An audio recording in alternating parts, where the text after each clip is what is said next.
오늘도 새벽을 깨워 기도의 자리에 나오신 성도님들을 주님의 이름으로 사랑하고 축복합니다. 살아계신 하나님 감사합니다. 오늘도 우리에게 새 생명을 허락하시고 또 이 하루를 하나님 앞에 말씀과 기도의 자리에서 시작하게 하시니 참 감사합니다.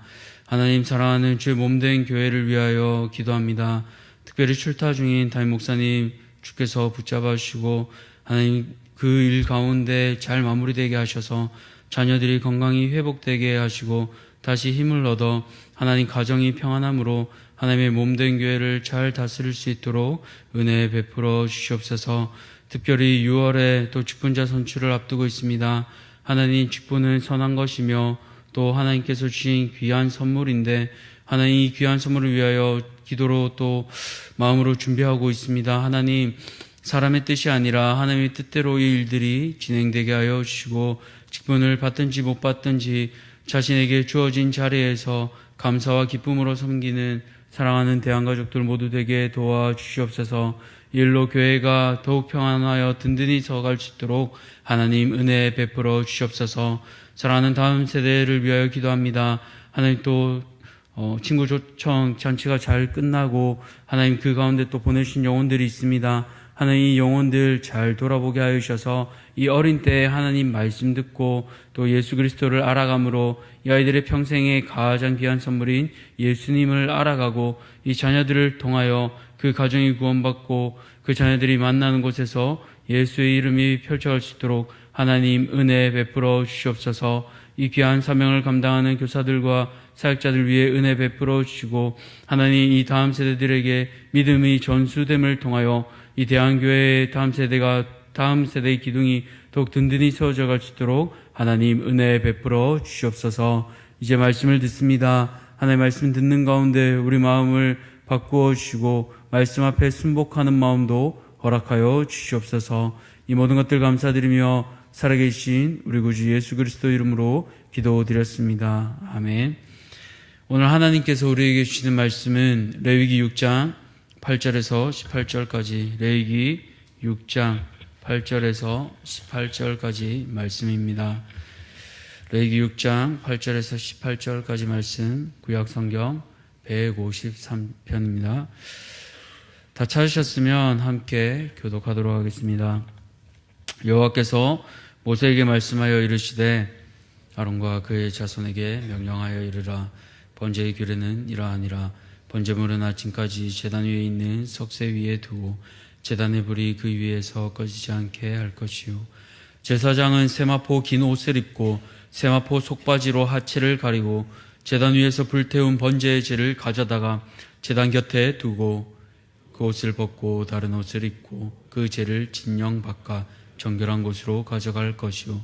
제단 위에 불은 항상 피워 꺼지지 않게 할지니 제사장은 아침마다 나무를 그 위에서 태우고 번제물을 그 위에 버려놓고 화목제의 기름을 그 위에서 불사를 찌며 불은 끊임이 없이 제단 위에 피어 꺼지지 않게 할지니라. 소제의 규례는 이러하니라. 아론의 자손은 그것을 제단 앞 여호와 앞에 들이되 그 소제의 고운 가루 한 움큼과 기름과 소제물 위에 유향을 다 가져다가 기념물로 제단 위에서 불살라 여호와 앞에 향기로운 냄새가 되게 하고 그 나머지는 아론과 그의 자손이 먹되 누룩을 넣지 말고 거룩한 곳 회막들에서 먹을지니라. 그것을 누룩에 넣어 굽지 말라. 이는 나의 화제물 중에서 내가 그들에게 주어 그들의 소득이 되게 하는 것이라. 속죄제와 속건제 같이 지극히 거룩한. 함께 읽겠습니다. 아론 자손의 남자는 모두 이를 먹을지니 이는 여호와의 화제물 중에서 대대로 그들의 영원한 소득이 됨이라. 이를 만지는 자마다 거룩하리라. 아멘. 오늘 어떤 마음으로 예배 드려야 할까요? 어떤 마음으로 예배 드려야 할까요? 라는 제목으로 말씀을 함께 나누고자 합니다. 레위기는 잘 아시는 대로 제사의 책입니다. 다시 말해 예배를 어떻게 드려야 하는지를 우리에게 알려주는 책입니다. 우리는 이제 더 이상 구약처럼 제사를 드리지 않지만 이제 이 제사 제도를 통해 어떤 정신을 또 어떤 마인드를 가지고 예배를 드려야 할지 오늘 이 말씀을 통해 함께 살펴보길 원합니다. 첫 번째로 우리는 변함없이 한결같은 마음으로 예배 드려야 합니다. 앞서 레위기 1장에서 5장까지 5 종류의 제사를 어떻게 드려야 할지 말씀을 통해 살펴보았습니다. 그렇게 앞서 1장 1절부터 또 어제까지 읽은 6장 7절까지는 이스라엘 백성들이 지켜야 할 규정이었다면, 이제 오늘 읽은 6장 8절부터 7장 38절까지는 제사장에게 주어진 규정들입니다. 그리고 오늘 본문은 또 나누어서 8절에서 13절까지는 번제를, 또 14절에서 18절까지는 소제에 관한 규정들을 말하고 있습니다. 이제 오늘 본문 9절을 보시면 하나님께서 아론과 그의 자손에게 명령하여 이르라라고 말씀하시는데요. 여기서 이 명령하다는 히브리어로 차브라고 합니다. 레위기 24장 2절과 더불어 이 레위기에서 단 2번만 사용된 용어입니다. 이 명령형을 통해서 제사장이 이 규정을 얼마나 엄중하게 지켜야 하는지를 하나님께서는 강조하고 계십니다. 그럼 이 제사장들이 지켜야 할 것은 무엇인가요? 9절의 뒤를 보시면 번제물은 아침까지 제단 위에 있는 석쇠 위에 두고 제단의 불이 그 위에서 꺼지지 않게 할 것이요 라고 명령하고 계십니다. 또 더불어 12절과 13절을 보시면 강조하는 것이 불이 꺼지지 않는 것입니다. 불이 꺼지지 않는 것을 3번이나 강조하고 있습니다. 그렇다면 왜 불이 꺼지면 안 될까요? 번제는 아침 저녁으로 드렸습니다.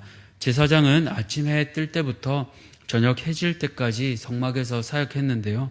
제사장이 저녁 번제를 위한 제를 마치고 거처로 돌아갈 때는 남은 고기들을 번제단 위 한쪽에 있는 화로에 모아 밤새도록 타게 해야 했습니다. 그런데 번제물을 올려두면서 가장 중요한 이 불이 꺼지면 밤새 태우면서 하나님께 흠향할 향기가 꺼지게 됩니다. 다시 말해 하나님께 드리는 예배가 중단되는 것입니다. 그렇기에 불이 꺼지면 안 되겠지요. 또한 이 불은 레위기 9장에서 나오듯 성막에서 드리는 공식적인 첫 제사 때 하나님의 영광이 나타나 제단 위에 번제물과 기름을 태웠던 불이기도 합니다. 귀한 불이기에 변함없는 마음으로 한결같이 주의하며 지켜보아야 합니다. 그렇게 제사장은 아침마다 나무를 제단 위에 태우며 불을 유지하고 또 관리하며 꺼뜨리지 않도록 한결같이 애를 썼습니다. 만약 제사장이 태만하여 불을 함부로 하면 굉장히 위험한 상황이 되는 것입니다. 사랑하는 성도님들, 이처럼 예배는 한결같이 변함없는 마음으로 드려야 합니다. 태만해지거나 예배를 받으신 하나님께 함부로 해서는 안 되겠습니다. 우리는 오늘 어떠한 마음으로 또 이 시간에 어떠한 자세로 예배 드리고 계십니까? 예배를 향한 자세는 또 몸으로도 나타납니다.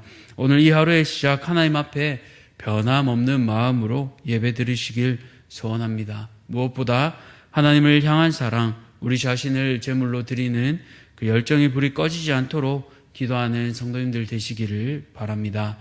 다음으로 우리는 어떤 마음으로 예배 드려야 할까요? 두 번째로 나를 사랑하시는 하나님의 마음을 기억하며 예배 드려야 합니다. 앞서 제사장은 제단의 불을 꺼뜨리지 말아야 함을 보았습니다. 이제 10절에서 11절을 보시면 제를 채울 때도 합당한 의복을 갖추어 입도록 하신 것을 알 수 있습니다. 세마포에 긴 옷을 입고 안에는 세마포 속바지로 하체를 가리도록 하셨는데요. 속바지를 입는 이유는 계단을 통해 제단에 오르내릴 때 하체가 드러나는 불미스러운 일이 없도록 하기 위함입니다. 출애굽기 20장에서도 이것을 하나님께서는 말씀하셨습니다. 또한 당시 중근동에서는 옷을 입지 않고 벌거벗은 상태로 또 제사를 지내기도 했습니다. 그런 것을 볼 때 하나님께서는, 거룩하신 하나님께서 이스라엘 백성들을 구별되게 세우시는 장치이기도 한 것을 알 수 있습니다. 그래서 속바지를 입게 하시는 것은 이해가 되는데 번제물에 타고 남은 재를 옮길 때도 의상을 갈아입도록 하십니다. 왜 그럴까요? 11절을 보시면 그 옷을 벗고 다른 옷을 입고 그 재를 진영 바깥 정결한 곳으로 가져갈 것이요 라고 말씀하고 있습니다. 진영 밖에는 이 번제물을 타고 남은 재를 버리는 장소, 즉 정결한 곳이 지정되어 있었습니다. 이 재를 옮긴다는 것은 우리의 죄를 옮겨 정결하게 하는 것을 상징합니다. 그래서 제사장이 진 바깥으로 재를 옮길 때 공식적인 의복을 더럽히지 않도록 다른 옷으로 갈아입게 하신 것입니다. 우리도 마찬가지입니다. 지난달 스가랴서 3장에서 묵상했듯이 하나님께서는 대제사장 여호수아의 더러운 옷을 깨끗한 옷으로 바꾸어 주시고 관을 씌워 주셨습니다. 우리도 마찬가지입니다. 죄인에서 의인으로 깨끗한 신분의 옷을 입혀 주셨습니다. 이것이 바로 하나님의 사랑입니다. 그렇게 이전의 더러운 옷, 죄의 습관들을 버려야 하겠습니다. 나를 사랑하시는 하나님의 마음을 우리가 안다면 이제는 수준적 구원을 이루어 가야 합니다. 삶의 예배 가운데 죄의 습관들을 진영 밖으로 내어버리며 우리를 사랑하시는 그 은혜를 통해 수준적 구원을 이루어 가시는 성도님들 되시기를 축복합니다. 마지막으로 우리는 어떠한 마음으로 예배 드려야 할까요? 거룩한 마음으로 예배 드려야 합니다. 마지막으로 14절에서 18절까지 소제 드리는 방법과 제사장의 몫에 관한 내용입니다. 소제는 아시는 것처럼 곡식으로 드리는 예배입니다. 온전히 다 태워서 드리는 번제물과 달리 하나님께서는 제사장의 몫으로 남은 소제를 주십니다. 이 소제를 드릴 때 고운 가루, 즉 밀가루 10분의 1 에바, 약 2.2리터를 바치는데요. 이때 기름을 붓고 유향을 넣습니다. 즉 밀가루 위에 기름과 유향을 적당량 붓고 나서 제사장은 고운 가루, 즉 밀가루를 손으로 움켜쥐어 제단 불에 놓아 태우는데요. 이때 바로 향기로운 냄새가 나타나게 되는 것입니다. 이처럼 한 주먹의 양을 뺀 대부분의 밀가루는 아론과 그의 자손들, 곧 제사장의 몫으로 돌아가게 됩니다. 이것을 아론의 자손들 중에 남자들이 먹도록 하셨습니다. 또한 누룩 없이 먹게 하셨는데요. 누룩 없는 빵은 출애굽기 12장에서 출애굽하는 이스라엘 백성들에게 먹게 하셨고, 무교절에 먹는 빵에도 하나님께서는 누룩을 넣지 못하게 하셨습니다. 또 레위기 2장에 앞서 본 것처럼 백성들이 하나님께 바치는 소제물에도 누룩을 넣지 못하게 하셨습니다. 그것은 소제물이 하나님께 바쳐진 것이기에 소제의 남은 부분도 거룩한 부분으로 취급하도록 하셨습니다. 그렇게 소제의 남은 것, 이것을 먹는 장소도 거룩한 곳, 회막의 뜰에서 먹도록 하며 성막들 밖으로 가지고 가지 못하게 하고 있습니다. 이것을 통해 공통된 것이 무엇입니까? 바로 먹는 것도 거룩한 것, 먹는 장소도 거룩한 장소, 즉 거룩하신 하나님께서 자신들의 백성을 거룩해 하신다는 사실입니다. 이래서 18절 마지막에 이를 만지는 자마다 거룩하리라 라고 말씀하시는데요. 이 말은 소제를 만지는 자가 다 거룩해진다라는 뜻이 아닙니다. 이것은 제사장이 아닌 일반 백성에게 오히려 경고하고 있는 것입니다. 일반 백성은 거룩한 제사장이 아닌데 그들이 거룩하게 되는 것은 오히려 해가 되며 하나님의 진노를 살 수밖에 없습니다. 그렇게 하나님은 거룩을 강조하시며 다시 한번 이것을 경고하고 계신 것입니다. 그러나 이 시대를 사는 우리는 하나님께서 모두 거룩하게 만드셨음을 알 수 있습니다. 베드로전서 2장 9절에 이렇게 말씀하시는데요. 그러나 너희는 택하신 족속이요 왕 같은 제사장들이요 거룩한 나라요 그의 소유가 된 백성이니 이는 너희를 어두운 데서 불러내어 그의 기이한 빛에 들어가게 하신 이의 아름다운 덕을 선포하게 하려 하심이라. 아멘. 사랑하는 성도님들, 하나님께서는 우리가 늘 거룩하기를 원하십니다. 그리고 이미 우리를 거룩하다 불러주십니다. 그렇게 우리의 삶의 작은 부분에서도 누룩 없이 거룩함으로 살아가야 하겠습니다. 어떻게 살아가야 할까요? 뒷짐을 지며 거룩함을 나타내야 할까요? 그렇지 않습니다. 요한복음 17장 16절에서 17절을 보시면 거룩에 대해 예수님께서 말씀하십니다. 내가 세상에 속하지 아니한 같이 그들도 세상에 속하지 아니하였사옵나이다. 그들을 진리로 거룩하게 하옵소서. 아버지의 말씀은 진리니이다. 아멘. 거룩은 세상과 구별됨입니다. 다시 말해 거룩함으로 예배하는 것은 구별된 삶을 살아가는 것입니다. 세상 사람들이 볼 때 우리 안에 예수님을 닮은 모습이 있어야 합니다. 결코 쉽지 않습니다. 용납하기 싫은 사람을 용납해야 하고 또 옛사람을 죽여야 하는 작업이기도 합니다. 그러나 그 힘은 나의 힘으로 하는 것이 아니라 십자가 사랑을 통해 이루어지는 것입니다. 내 의지로 결코 할 수 없는 일입니다. 우리 안에 계신 성령을 의지하여 성령의 능력으로 거룩함을 또 구별됨을 나타내시는 모든 성도님들 되시기를 축복합니다. 말씀을 맺겠습니다. 오늘 어떻게 예배드려야 할지 세 가지 마음을 살펴보았습니다.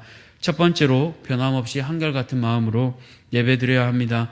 우리 안에 있는 성령의 불을 소멸치 말며 열정의 불을 살려주시도록 함께 기도합시다. 또 두 번째로 죄를 진영 밖으로 버리게 하시며 우리를 깨끗게 하시는 하나님의 사랑을 기억하며 예배드려야 합니다. 마지막으로 우리를 거룩해 하시며 또 구별된 삶을 살아가게 하시는 그 은혜를 기억하며 감사함으로 살아가야 하겠습니다. 오늘 이 세 가지 마음을 기억하며 삶에 예배드리며 승리하시는 사랑하는 모든 대한가족들 되시기를 축복합니다. 기도하겠습니다. 살아계신 하나님 감사합니다. 오늘 너희의 말씀을 통해 어떻게 예배드려야 할지 또 어떤 마음을 가지고 예배드려야 할지 살펴보았습니다. 하나님 오늘 우리에게 세 가지 마음을 주셔서 이 마음으로 삶의 자리에서 예배드리며 살아가길 소원합니다. 우리 안에 부어주신 그 성령의 불을 기억하며 우리 안에 또 변함없이 한결같이 예배드리게 도와주시옵소서. 또한 하나님 우리를 통하여 또 모든 죄들을 진영 밖으로 버리게 하시니 감사합니다. 그 은혜를 기억하며 감사함으로 사랑의 마음으로 예배드리게 도와주시옵소서. 또한 우리를 구별하여 거룩하다 하시니 하나님 거룩한 백성으로 삶의 예배드리며 구별됨을 오늘 우리의 부르신 자리에서 구별되어 살아가는 사랑하는 모든 대한가족들 되게 도와주시옵소서. 이 모든 것들 감사드리오며 우리를 죄에서 구원하여 주신 예수 그리스도 이름으로 기도드렸습니다. 아멘. 하늘에 계신 우리 아버지여, 이름이 거룩히 여김을 받으시오며 나라가 임하시오며 뜻이 하늘에서 이루어진 것 같이 땅에서도 이루어지이다. 오늘 우리에게 일용할 양식을 주시옵고 우리가 우리에게 죄 지은 자를 사하여 준 것 같이 우리 죄를 사하여 주시옵고 우리를 시험에 들게 하지 마시옵고 다만 악에서 구하시옵소서. 나라와 권세와 영광이 아버지께 영원히 있사옵나이다. 아멘. 오늘은 베트남 우석정 선교사님을 위해 기도하겠습니다. 첫 번째로 사역자들의 이동 중에도 계속해서 좋은 일꾼들이 채워질 수 있도록, 또 두 번째로 새롭게 세워지는 교회들을 통해 하나님의 영광이 나타나도록, 마지막으로 깜로 센터 건축과 병원 건축이 잘 이루어질 수 있도록 기도해 주시기 바랍니다. 베트남 우석정 선교사님을 위해 좋은 일꾼들이 채워질 수 있도록 새롭게 세워지는 교회들을 위하여, 또 마지막으로 깜로 센터 건축과 병원 건축이 잘 이루어질 수 있도록 함께 기도하고 개인의 기도 제목을 가지고 기도의 자리로 나아가겠습니다.